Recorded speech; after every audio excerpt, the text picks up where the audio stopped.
আর হচ্ছে কি কালকে হচ্ছে বরকে এখানে আসছে অনেক দিন পর, মানে প্রায় সাত দিনের মাথায় আসছে।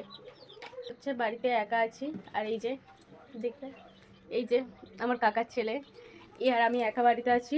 বোন ওরা সব মানে জুলপিয়াতে গিয়েছে খাবার আনতে। এই যে বাবা ওকে নিয়ে যাচ্ছিল, আমি বলি না আমি একা থাকবো, ওকে রেখে যাও। তারপরে ও নিজেই বললো যে ঠিক আছে আমি দিদির সাথে থাকবো, আমি যাবো না। বরকির শ্বশুর হচ্ছে বরকির জন্য, মানে বরকির বেবির জন্য একটা জিনিস কিনেছে, তোমাদের সাথে শেয়ার করছি। দেখো এই যে এটা হচ্ছে কালকের কিনে পাঠিয়েছে।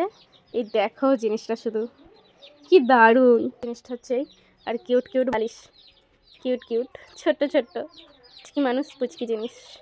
এই একটা, এটা আমার সব থেকে হেভি লেগেছে, কি কিউট এই কটা জিনিস।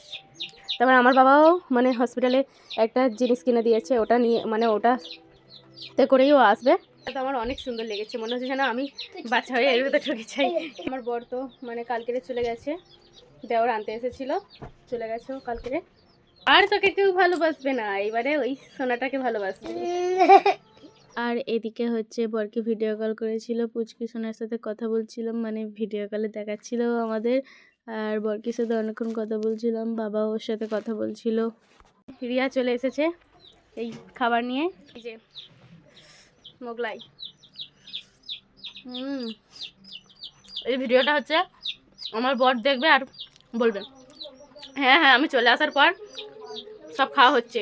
কালকে চলে গিয়েছিল, কালকে কেক কিনে খেয়েছি আমি আর রিবন, আর এই মোগলাই খাচ্ছি, আবার চিকেন চাও।